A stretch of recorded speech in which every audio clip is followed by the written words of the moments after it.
కృష్ణా జిల్లా పెనమలూరు నియోజకవర్గం ఉయ్యూరు మండలంలోని కలవపాగుల గ్రామంలో ఈరోజు ఏర్పాటు చేసిన ప్రపంచ ప్రఖ్యాత మేధావి, భారత రాజ్యాంగ నిర్మాత బాబాసాహెబ్ డాక్టర్ బిఆర్ అంబేద్కర్ గారి 134వ జయంతి సందర్భంగా ఏర్పాటు చేసిన ఈ సభకి సభాధ్యక్షులుగా ఉన్న ఈ గ్రామ సర్పంచ్ గారు పునుగుమాటి బాలస్వామి గారికి, పునుగుమాటి బాలస్వామి గారికి, ఇప్పటి వరకు వ్యాఖ్యానం చేసిన ST employees of all India Krishna జిల్లా ప్రెసిడెంట్ గారు, వారు హెల్త్ డిపార్ట్మెంట్లో పనిచేస్తూ అనేక సేవలు అందిస్తూ ఉన్నారు. వారికి సేవారత్న అవార్డు గ్రహీత కూడా వారి పేరు దేవరకొండ సురేష్ గారు, ఈ గ్రామవాసే. అదేవిధంగా ఇక్కడ పెద్దలు ఉన్నారు. వీరు పోస్టల్ డిపార్ట్మెంట్లో హెడ్ పోస్ట్ మాస్టర్గా పనిచేసి రిటైర్డ్ అయిపోయిన తర్వాత కూడా ఒక 20 సంవత్సరాలు అయింది రిటైర్డ్ అయ్యి సుమారుగా. అయిన తర్వాత ఈనాటికి కూడా ప్రజల్లోకి వచ్చి నేనేమైనా చేయగలను అని చెప్పేసి వారు సేవలు అందిస్తూ మాలాంటి యువకులకి వారు వెన్నుదన్నుగా ఉంటున్న ST employees association of all India national joint secretary గారు సాలా భోగేశ్వరరావు గారికి, నా ముందు మంచి ఉపన్యాసం చేసిన మీ అందరికీ సుపరిచితులు తెలుగు మాస్టర్ గారు, ఈ గ్రామంలో 10 ఏళ్లకు పైగా ఉద్యోగం చేశారు టీచర్గా వారు. అదేవిధంగా ఇక్కడ మన ముందు కనిపిస్తున్న బాబాసాహెబ్ డాక్టర్ బిఆర్ అంబేద్కర్ గారి విగ్రహ స్థాపనకు, దానికి సంబంధించిన మెట్లు ఏర్పాట్లకు వారు చేయదగిన ఆర్థిక సహకారం కూడా చేశారని నాకు ఈరోజు తెలిసింది. వారు దేవరకొండ సాంబశివరావు గారు, బహుజన నాయకులు, ఎస్టీ ఎంప్లాయీస్ ఆఫ్ ఆల్ ఇండియాకి ఏపీ రాష్ట్ర ప్రధాన కార్యదర్శిగా ఉన్నారు. వారు హైదరాబాద్లో సెంట్రల్ యూనివర్సిటీలో చదువుకున్నారు. వీరు కూడా అత్యుత్తమైన సేవలు అందిస్తూ ఉన్నారు. సేవలకు గాను గత సంవత్సరం అక్టోబర్ 29వ తారీఖున పెద్దల చేతుల మీదుగా సేవా తపస్వి అవార్డును కూడా స్వీకరించడం జరిగింది. ఇలా ఈ వేదిక మీద ఉన్న అందరికీ జైబీములు తెలియజేసుకుంటూ, ఈ వేదిక ముందున్న, అదేవిధంగా ఈ గ్రామంలో ఈ మాటలు వింటున్న ప్రతి ఒక్కరికి కూడా హృదయపూర్వక జైబీములు తెలియజేసుకుంటా ఉన్నాం. ఈరోజు మనకి పండగ దినోత్సవం. అంబేద్కర్ గారి ఒక పాట మీరందరూ ఒక పాట వినుంటారు. ఆ పాట ఏంటంటే, అంబేద్కర్ లేకపోతే మనం ఏమైపోయి ఉండేవాళ్ళము అని చెప్పేసి ఒక పాట మీరు వినుంటారు.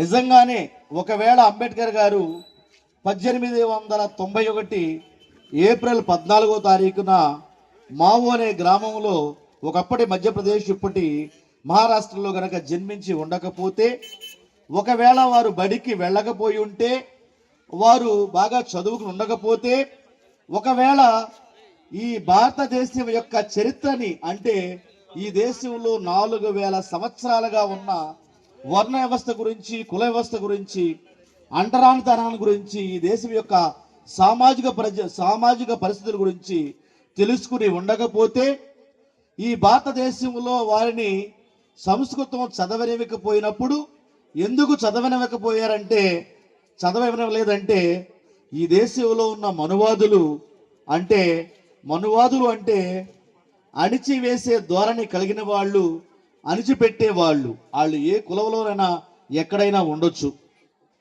అయితే శూద్రులు, అతి శూద్రులు కాకుండా ఆ పైన ఉన్న ఎవరైతే 3 వర్ణాలు ఉన్నారో వారందరినీ కూడా మనం తప్పుపట్టలేం. కానీ వారి తోటి మనుషులమైన మనము, అంటే బీసీ, ఎస్సీ, ఎస్టీ మైనార్టీలుగా ఉన్న బహుజనులు బ్రతకడానికి కూడా ఇష్టపడకుండా, వారికి కనీస హక్కులు కూడా వినియోగించుకోనివ్వకుండా, చదువుకోనివ్వకుండా, ఉద్యోగాలు చేయనివ్వకుండా, మనం పుట్టిందే వాళ్ళకి సేవలు చేయడం కోసం, వాళ్ళకి బానిసలుగా ఉండడం కోసం, కట్టు బానిసలుగా ఉండడం కోసం అని చెప్పేసి ఏదైతే నిర్దేశించారో మనుస్మృతి ద్వారా, ఆ గుట్టుని రట్టు చేయడానికి, అవన్నీ తెలుసుకోవడానికి వారు సంస్కృతాన్ని చదవాలని చెప్పేసి భావించారు.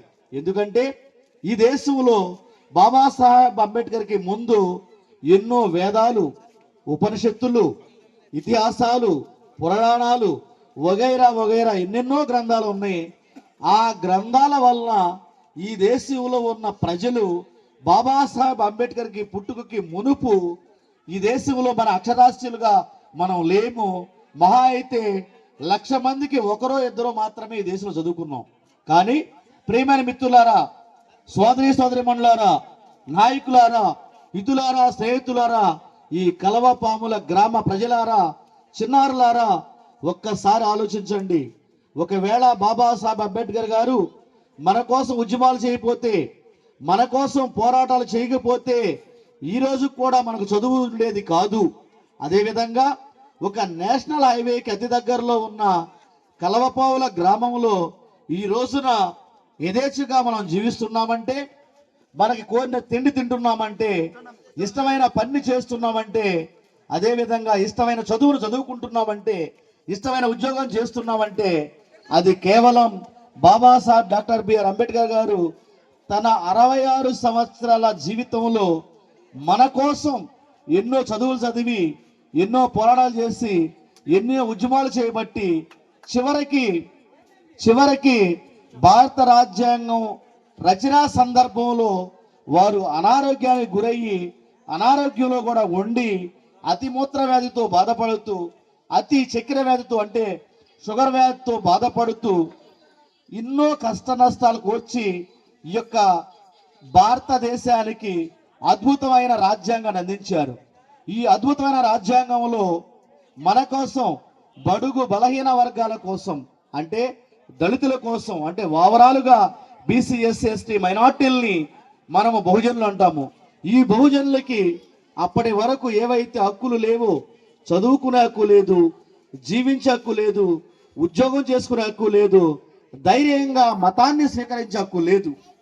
ఈ హక్కులన్నింటినీ కూడా ఈ రాజ్యాంగంలో పొందుపరిచే క్రమంలో ఆనాటి రాజ్యాంగ పరిషత్తులు అంటే పార్లమెంటులో హక్కుల్ని మనకు లేకుండా చేయడానికి ప్రయత్నం చేస్తే, ఆ రోజు రాజ్యాంగ పరిషత్తుల్లో ఉన్న 299 మంది ఎవరైతే రాజ్యాంగ రచనా సభ్యులు ఉన్నారో వాళ్ళల్లో ఎక్కువ మంది ఇటువంటి అద్భుతమైన రాజ్యాంగం మన చేతిలోకి రానివ్వకుండా, మనం జీవించడానికి, చదువుకోవడానికి, సమానత్వానికి, స్వేచ్ఛకి సంబంధించిన హక్కుల్ని నిరాకరించే ప్రయత్నం చేస్తే, తన వాగ్దాటితో, తన జ్ఞానంతో, ఎందువల్లంటే వారు ప్రపంచ మేధావి కాబట్టి వారు హక్కులన్నింటినీ కూడా మన కోసం పోరాడి ఆయన ప్రతిపాదించిన ఈ రాజ్యాంగంలో హక్కుల్ని ఉంచే విధంగా ప్రయత్నం చేశారని చెప్పేసి మనందరం అర్థం చేసుకోవాలి.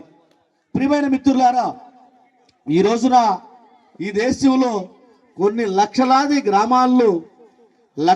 గ్రామాల్లో ఈ రోజున బాబాసాహెబ్ అంబేద్కర్ యొక్క జయంతుల్ని నిర్వహించుకుంటా ఉన్నారు. ఈ సందర్భంగా ఈ జయంతుల్ని నిర్వహించుకునే క్రమంలో మనం చేయవలసింది ఏంటంటే, బాబాసాహెబ్ అంబేద్కర్ గారు మనకేం చెప్పారు, మనం ఏం చేస్తున్నాము, వారు చెప్పింది ఏంటి? వారు చెప్పింది ఏంటంటే, విద్య అంటే చదువు ముఖ్యం, మీరు ఖచ్చితంగా చదువుకోవాలి, చదువుకుంటేనే మీకు ప్రగతి ఉంటుంది, గౌరవం ఉంటుంది, ఉద్యోగం ఉంటుంది, డబ్బు ఉంటుంది, మీకు పదవులు కూడా వస్తాయి, ఈ దేశాన్ని, ఈ రాష్ట్రాల్ని పరిపాలించగలిగే స్థాయికి మీరు ఎదగాలని చెప్పేసి బాబాసాహెబ్ డాక్టర్ బిఆర్ అంబేద్కర్ గారు మనకి హితోపదేశం చేశారు, నిర్దేశించారు. ఎవరికైనా కూడా బాబాసాహెబ్ పట్ల గౌరవం ఉన్నా, అభిమానం ఉన్నా, అదేవిధంగా బాబాసాహెబ్ అంబేద్కర్ పట్ల భక్తి ఉన్నా కూడా మనం చేయవలసింది ఏంటంటే, అంబేద్కర్ గారు ఏం చేశారో వారు చేసిన ప్రతి పనిని కూడా మనం చేయాలి. దాంట్లో మొట్టమొదటి ఏంటంటే విద్య, చదువుకోవాలి. ఆ చదువు నైతికత కలిగి ఉండాలి. అదేవిధంగా ఈ రోజున గమనించినట్లయితే, దయచేసి నా మాటలు వినే, వీడియోలో వినేవాళ్ళు కానివ్వండి, లేదా ఈ గ్రామ ప్రజలు చాలా దూరం ఈ మాటలను వింటా ఉన్నారు. మీ పనుల్లో ఉండి వింటున్నా కూడా దయచేసి ఒకసారి మీ అందరూ కూడా ఆలోచించండి. బాబాసాహెబ్ డాక్టర్ బిఆర్ అంబేద్కర్ జయంతి అంటే, బాబాసాహెబ్ అంబేద్కర్ యొక్క వారసులుగా మనం ఉన్నామంటే, వారిని అభినందిస్తున్నామంటే, అభిమానిస్తున్నామంటే మనం జైభీములు చెబుతున్నామంటే వారికి మనం ఏ విధంగా ఘన నివాళులు అర్పించాలంటే వారి మాటల్ని మనం శ్రద్ధ పెట్టి విని వాటిల్ని ఆచరణలో ఉంచాలి. మనము విద్యను ఆధారంగా చేసుకుని అభివృద్ధి చెంది వారికి ఘన నివాళులు అర్పించవలసిన అవసరం ఉంది. ఒకవేళ బాబాసాహెబ్ అంబేద్కర్ గారు చెప్పిన విద్యని గనక మనం తోలనాలెడితే, సరిగ్గా చదువుకోకపోతే, వారు చెప్పిన మంచిని గనక మనం మన మస్తిష్కాల్లోకి అంటే మన మెదడులోకి ఎక్కించుకోకపోతే, విస్మరిస్తే వారిని గౌరవించడం కాదు. అదేవిధంగా ఇటువంటి జయంతులు, అదేవిధంగా డిసెంబర్ 6వ తారీఖున జరగబోయే వర్ధంతులు, అదేవిధంగా వారికి సంబంధించిన అనేక సభలు సమావేశాలు మనం నిర్వహించుకున్నా కూడా అంబేద్కర్ గారు ఏమి చెప్పారో అది గనక మనం వినకపోతే, పాటించకపోతే ఉపయోగం లేదని చెప్పేసి సందర్భంగా మీకు తెలియజేసుకుంటా ఉన్నా. అంబేద్కర్ గారికి అవమానం కలిగే ఏ పనులు కూడా మనం ఈ రోజున చేయకూడదు. ప్రియమైన సోదరీమణులారా, పెద్దలారా, హితులారా, చిన్నారులారా, విద్యార్థులారా, దయచేసి మీరందరూ కూడా అంబేద్కర్ జీవిత చరిత్రని మీలో చాలా మంది చదివి ఉంటారు. అదేవిధంగా గతంలో జీ ఛానల్లో వచ్చిన అంబేద్కర్ గారి జీవిత చరిత్రను కూడా మీరు పరిశీలించి ఉంటారు. అదేవిధంగా ఎవరైతే ఇప్పటి వరకు వారి జీవిత చరిత్రని చదవలేదో దయచేసి వారందరూ కూడా అంబేద్కర్ జీవిత చరిత్రను కనుక చదివినట్లయితే ఈ రోజున మనము రోజువారీ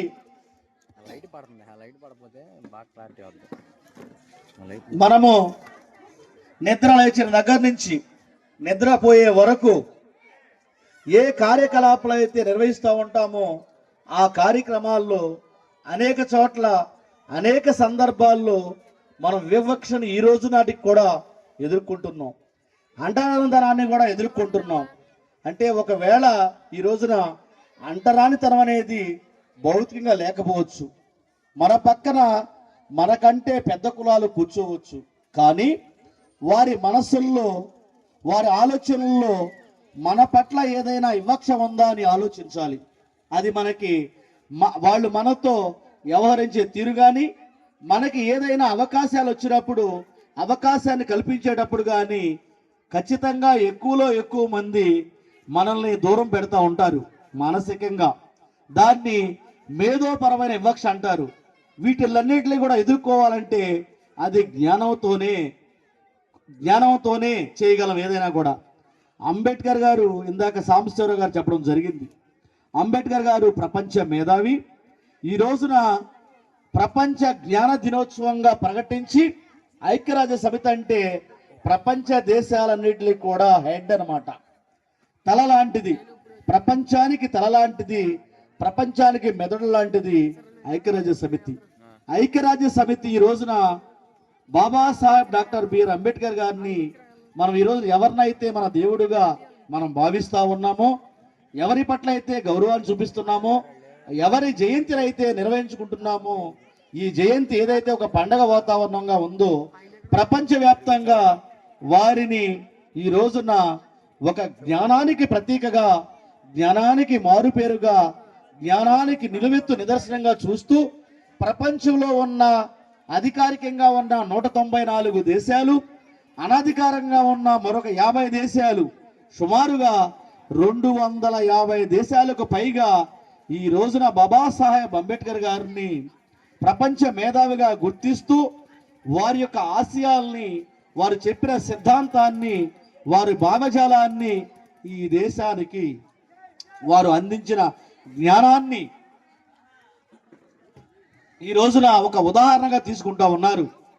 కానీ ఈ రోజున భారతదేశంలో కూడా అనేక లక్షలాది గ్రామాల్లో, లక్షలాది ఎస్సీ ఎస్టీ పేటల్లో, బహిరంగ ప్రాంతాల్లో, అదేవిధంగా ప్రభుత్వం కూడా అనేక వేదికల మీద ఈ జయంతులు నిర్వహిస్తున్నప్పటికీ కూడా మనందరం కూడా బాబాసాహెబ్ డాక్టర్ బిఆర్ అంబేద్కర్ యొక్క వారసులుగా చాలా జాగ్రత్తగా కొన్ని విషయాల్ని గమనించాల్సిన అవసరం ఉంది. ఇప్పటికీ కూడా కొంత మేరకు కుల వివక్ష ఉంది, కొంత మేరకు అంటరానితనం ఉందని చెప్పేసి గమనించాలి. అదేవిధంగా ప్రియమైన మిత్రులారా, ఈ రోజున 1950 జనవరి 26వ తారీఖు అంటే భారతదేశ రాజ్యాంగం సంపూర్ణంగా అమలులోకి రాకముందు ఈ దేశంలో ఉన్న బడుగు బలహీన వర్గాల యొక్క అక్షరాస్యత శాతం 100కి 1 కూడా లేదని గుర్తించాలి. అదేవిధంగా స్వతంత్రం సాధించే నాటికి ఈ భారతదేశం యొక్క అక్షరాస్యత శాతం 12% ఉంది. ఈ రోజున భారతదేశ వ్యాప్తంగా మనకి లభ్యమయ్యే లెక్కల ప్రకారం 2011 జనగణన ప్రకారం, అదేవిధంగా ఎస్సీ ఎస్టీకి సంబంధించిన కులగణన ప్రకారం భారతదేశంలో ఉన్న అన్ని కులాలకు సంబంధించి అంటే ఓసీ, బీసీ, ఎస్సీ, ఎస్టీ, మైనారిటీకి సంబంధించిన అక్షరాస్యత శాతం 67% మాత్రమే ఉంది.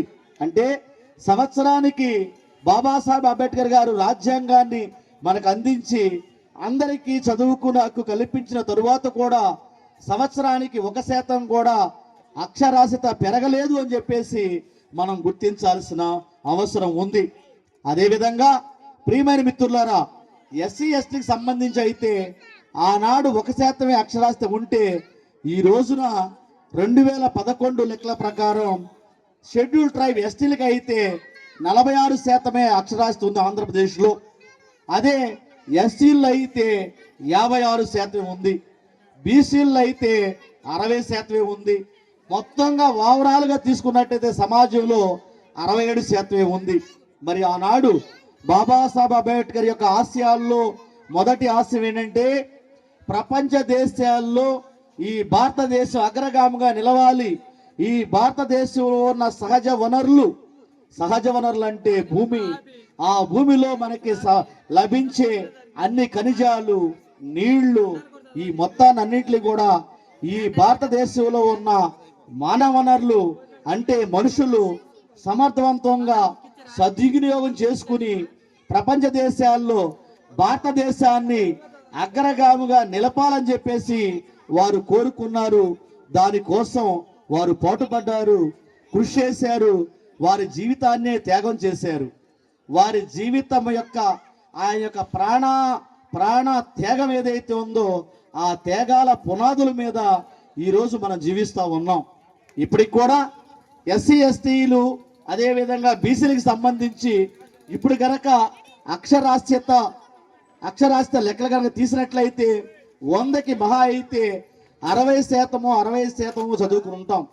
అయితే ఈ 75 సంవత్సరాల రాజ్యాంగ అమలైతే అంటే ఈ కాలంలో మనము కేవలము ఒక 60% మాత్రమే అక్షరాస్యతకు వచ్చామంటే సంవత్సరానికి 1% కూడా అక్షరాస్యతలోకి రాలేదు. అదేవిధంగా మన అందరం కూడా ఎప్పుడు డెవలప్ కాగలుగుతామంటే ఎప్పుడు ఈ భారతదేశంలో ఉన్న సహజ వనరులన్నింటినీ ఉపయోగించుకుని సమర్థవంతంగా సద్వినియోగం చేసుకుని ఈ భారతదేశాన్ని ప్రపంచ దేశాల్లో అగ్రగామిగా నిలపగలుగుతామంటే మనందరం కూడా 100కి 100% చదువుకుని ఆ చదువు నైతికత ఉండాల్సిన అవసరం ఉంది. అప్పుడు మాత్రమే ప్రియమైన సోదరి మండలారా, సామాజిక బాధ్యతతో దేశభక్తితో గనక మనం ఆలోచించినట్లయితే అంటే 100కి 100% ఇక్కడ మనందరం కూడా చదువుకోవాలంటే మరొక 40-50 సంవత్సరాలు పడుతుంది. విజ్ఞులారా, మేధావులారా, విద్యావంతులారా, ఉన్నతులారా, దయచేసి ఒకసారి ఆలోచించండి. ఒక 50 సంవత్సరాల తరువాత ఈ దేశంలో ఉన్న ఫార్వర్డ్ కమ్యూనిటీస్ అంటే ఉన్నత వర్గాలకు చెందిన వారు, ఎప్పటికే వ్యాపారంలో స్థిరపడిన వాళ్ళు, డబ్బున్న వాళ్ళు, సంపన్న వర్గాల వారు రాబోయే 50 సంవత్సరాల్లో మార్స్ గ్రహం మీద అంటే ఇక్కడి నుంచి 10 కోట్ల కిలోమీటర్ల దూరంలో ఉన్న మార్స్ గ్రహం పైన, అదేవిధంగా ఇక్కడి నుంచి 3,84,400 కిలోమీటర్లు ఉన్న చంద్రమండలం మీద స్థిర నివాసాలు ఏర్పాటు చేసుకుంటారు. అంటే ఆ కాలం నాటికి ఎవరు ఆ గ్రహాలపైకి వెళతారు? ఆ రోజు నాటికి ఈ భూమి మీద మనం నివసించే పరిస్థితులు ఉండవు. ఎందుకంటే ఈ భూమి మీద రాబోయే 50 సంవత్సరాల తరువాత మనకి కావలసిన మంచినీరు దొరికే పరిస్థితులు ఉండవు, స్వచ్ఛమైన గాలి, ఆక్సిజన్ ఉండదు. అంటే బాగా సంపాదన కలిగిన వాళ్ళు, జ్ఞానవంతులు చదువుకున్న వాళ్ళు వేరే గ్రహం మీదకి జీవించడానికి వెళ్ళిపోతే ఈ గ్రహం మీద మనం చనిపోవాలా? ఒక్కసారి ఆలోచించండి. ఇది బాబాసాహెబ్ డాక్టర్ బిఆర్ అంబేద్కర్ కోరుకున్నది కాదు. మనం కూడా బాబాసాహెబ్ అంబేద్కర్ ఇచ్చిన విద్యా హక్కును ఉపయోగించుకున్నట్లయితే మనం కూడా చదువుకుని జ్ఞానవంతులయ్యి మనం కూడా టెక్నాలజీలో ప్రథమంగా నిలిస్తే మనం కూడా ఆ గ్రహాల మీదకి వెళ్ళి జీవించవచ్చు. నా ప్రియమైన సోదరిమణులారా, బహుజన వర్గాలకు చెందిన బీసీ, ఎస్సీ, ఎస్టీ, మైనార్టీ ప్రజలారా, దయచేసి బాబాసాహెబ్ అంబేద్కర్ గారు ఏమి చెప్పారో ఒకసారి ఆలోచిద్దాం. వారికి ఘన నివాళులు అర్పించడం అంటే వారు మనకి ఇచ్చిన హక్కుల్ని సమర్థవంతంగా సద్వినియోగం చేసుకుని విద్యావంతులై ఒక మంచి స్థాయిలో ఉండటమే. కానీ ప్రియమైన మిత్రులారా, ఈరోజు ఏలూరు జిల్లాలో దెందులూరు నియోజకవర్గంలో అమ్మపాలెం అనే గ్రామంలో కూడా, అది ఒక ఎస్సీపేట, అక్కడికి కూడా అక్కడున్న సోదరులు నన్ను ఆహ్వానిస్తే అక్కడికి కూడా వెళ్ళడం జరిగింది. ఆ ఊర్లో కూడా ఈ ఊర్లో లాగానే హ్యూమన్ రిసోర్సెస్ అంటే మానవ వనరులు పుష్కలంగా ఉన్నాయి. ఈ మానవ వనరులు అంటే మనకి అన్ని అవకాశాలు ఉన్నాయి. ఈ రోజున అవకాశాలను మించి ఈ రోజున ఆరోగ్యంగా ఉన్న వాళ్ళు ఒక్కరోజు కృత్రిమంగా జీవించాలంటే 350 కోట్ల రూపాయలు ఖర్చు అవుతుంది. అంటే మంచి ఆరోగ్యాన్ని కలిగి మంచి ఆరోగ్యకరమైన గుండె, కిడ్నీలు, లివర్, ఊపిరితిత్తులు ఇవన్నీ కూడా మనం కృత్రిమంగా ఒక వెంటిలేటర్ మీద, ఆక్సిజన్ మీద బ్రతకాలంటే రోజుకి 350 కోట్ల రూపాయలు అవుతుంది. నా ప్రియమైన సోదరిమణులారా, హితులారా, స్నేహితులారా, మేధావులారా, మన వర్గాల్లో చాలా మంది మద్యానికి బానిసై ఒక నాణ్యం లేని ఒక మద్యాన్ని స్వీకరించి త్రాగి ఈ రోజు పాడైపోతూ చాలా మంది యువకులు 30-40 సంవత్సరాల వయసులోనే చనిపోతా ఉన్నారు. ఆ వయసులో వారు చనిపోతే వాళ్ళ పిల్లలకి 10-15 సంవత్సరాలు ఉంటే వారి జీవితాలు అగోచర గమ్యం అయిపోతా ఉన్నాయి. నా ప్రియమైన సోదరిమణులారా, మన బాబాసాహెబ్ అంబేద్కర్ గారు మనందరికీ కూడా చదువుకోండి అని చెప్పడంతో పాటు మరి ఏం చేశారంటే, మీరు మంచి ప్రవర్తన కలిగి ఉండండి, అదే విధంగా మద్యపానానికి, ధూమపానానికి దూరంగా ఉండని చెప్పడం జరిగింది. కానీ ఈ రోజున ఈ భారతదేశంలో ఉన్న బహుజనులు ఎవరైతే ఉన్నారో, బీసీ, ఎస్సీ, ఎస్టీ, మైనార్టీలు ఎవరైతే ఉన్నారో, నాణ్యం లేని మద్యంతోనూ అదే విధంగా ధూమపానం సేవించి ఈ రోజున పాడైపోతూ ఉన్నారు. మేము ఒక బాధ్యత ఉంది కాబట్టి ఈ విషయాలు ఎవరికైనా బాధ కలిగించినా కూడా ఈ విషయాలు అంబేద్కర్ వారసులుగా మేము చెప్పాలి కాబట్టి మీ ముందు ఉంచుతున్నాం. దయచేసి ఏ ఒక్కరు కూడా బాధపడవద్దని చెప్పేసి మీకు తెలియజేస్తా ఉన్నాం. అదే విధంగా దయచేసి మీరు ఎక్కడున్నా కూడా దయచేసి మా మాటలు వినండి. అన్నగారు పర్లేదు, ఇంకో 5 నిమిషాలు తీసుకోవచ్చా? అలాగే ఓకే. దయచేసి ప్రియమైన మిత్రులారా, నేను కూడా ఈ జిల్లాకి చెందిన వాడిని. కృష్ణా జిల్లా నిబకూరు గ్రామం అంటే విశ్వవిఖ్యాత నాటస్వర నందమూరి తారక రామారావు గారు పుట్టిన ఊర్లోనే నేను పుట్టడం జరిగింది. ఒకసారి మీ అందరికి చెబుతా ఉన్నా, నేను చెప్పే మాటలు ఒకసారి వినండి. ఈ రోజున మీరు ఎవరైతే ఇక్కడ ఉన్నారో ప్రతి ఒక్కరి కంటే కూడా దిగువ స్థాయిలో నుంచి వచ్చిన మేము ఈ రోజున చదువుని ఆధారంగా చేసుకుని ఆఫీసర్లుగా, ఉద్యోగులుగా ఈ రోజున సొసైటీలో చలామణి అవుతూ అన్ని రకాల గౌరవాల్ని పొందుతున్నాం. దయచేసి సోదరిమణులారా, ఎన్నిసార్లు చెప్పినా కూడా బాబాసాహెబ్ అంబేద్కర్ గారి గురించి మీరు తెలుసుకోవాలి. వారి పుస్తకాలు చదవాల్సిన అవసరం ఉంది. వారు చేసిన మంచి పనులన్నీ కూడా చేయాలి. ఆయన ఒక పెద్ద లాయర్, విద్యావంతుడు, రచయిత, ఒక జర్నలిస్ట్, రాజకీయ నాయకుడు, ఇలా చెప్పుకుంటూ పోతే అనేక రంగాల్లో వారికి ప్రావీణ్యం ఉంది. మనందరి కోసం వారు ఎన్నో పేజీలు రాసుంచారు, 1,00,000 పేజీలు రాసుంచారు. దానికి ముందు 10 లక్షల పేజీలు వారు చదివారు. బాబాసాహెబ్ అంబేద్కర్ గారు సొంత లైబ్రరీని పెట్టుకున్నారు ఇంట్లో. అది రాజగృహ అనే వారి ఇంటికి పేరు పెట్టి 70,000 పుస్తకాలు ఆ ఇంట్లో భద్రపరిచారు. వాటిల్లో 50,000 పుస్తకాలు సొంతంగా వారు కొనుక్కున్నారు వారి డబ్బుతో. ఈ రోజున అంబేద్కర్ అనునయులుగా, అంబేద్కర్ వారసులుగా, అంబేద్కర్ భక్తులుగా ఈ రోజు ఎవరైతే మనం అనుకుంటూ ఉన్నామో దయచేసి వారందరూ కూడా ప్రతి ఇంట్లో కూడా ఒక లైబ్రరీ అంటే ఒక పుస్తకం, 2 పుస్తకాలు, 3 పుస్తకాలు పెట్టుకోవాలని చెప్పేసి ఈ సందర్భంగా కోరుతా ఉన్నా. ఈ వేదిక మీద ఉన్న పెద్దలకు కూడా అంబేద్కర్ యొక్క ఆలోచన మేరకు వారు ఇచ్చిన స్ఫూర్తిని తీసుకుని సొంతంగా లైబ్రరీ మెయింటైన్ చేసుకుంటా ఉన్నారు ఇంట్లో. అంటే ప్రతి ఇంట్లో కూడా అంబేద్కర్ పుస్తకం ఉండాలి, అదే విధంగా అనేక మంచి పుస్తకాలు ఉండాలి. మా ఇంట్లో కూడా 2000 పుస్తకాలతో ఒక చిన్న లైబ్రరీ ఉంది. అంబేద్కర్కి అవమానం తీసుకురాకుండా అంబేద్కర్ ఆశయాలకు అనుగుణంగా మనం ఉండాలంటే చదవాలి చదవాలి చదవాలి. అదేవిధంగా సంస్కృతం ఈ దేశంలో వారు చదువుకోలేకపోతే ఈ దేశంలో ఉన్న రహస్యాలను తెలుసుకోవడం కోసం, ఈ దేశంలో ఉన్న బడుగు బలహీన వర్గాలు, ఎస్సీ ఎస్టీ బీసీ మైనార్టీలు ఎందుకు ఈ విధంగా అంటరాంతరంలో ఉన్నారు, కులోక్షలో ఉన్నారు, వీరిని ఏ విధంగా వీళ్ళని బయటకు తీసుకురావాలని చెప్పేసి తెలుసుకోవాలని చెప్పేసి 1913వ సంవత్సరంలో అంటే 112 సంవత్సరాల క్రితమే సముద్రంలో ఓడ ద్వారా ప్రయాణం చేసి అమెరికాలో న్యూయార్క్ లో ఉన్న కొలంబో యూనివర్సిటీలో ఎకనామిక్స్ చదువుకుంటూ అక్కడ సంస్కృతాన్ని కూడా నేర్చుకున్నారు. అంటే తను పుట్టు పెరిగిన దేశంలో వాడిని సంస్కృతం నేర్చుకోలేకపోతే విదేశాలకంటే అమెరికా వెళ్లి సంస్కృతాన్ని నేర్చుకుని ఇక్కడికి వచ్చి ఈ దేశంలో ఉన్న ఇతిహాసాలు, పురాణాలు, వేదాలు, శాస్త్రాలు, ఉపయుక్తులు వగైరా వగైరా గ్రంథాలన్నింటినీ కూడా చదివారని చెప్పేసి మీరందరూ కూడా గుర్తించాల్సిన అవసరం ఉంది.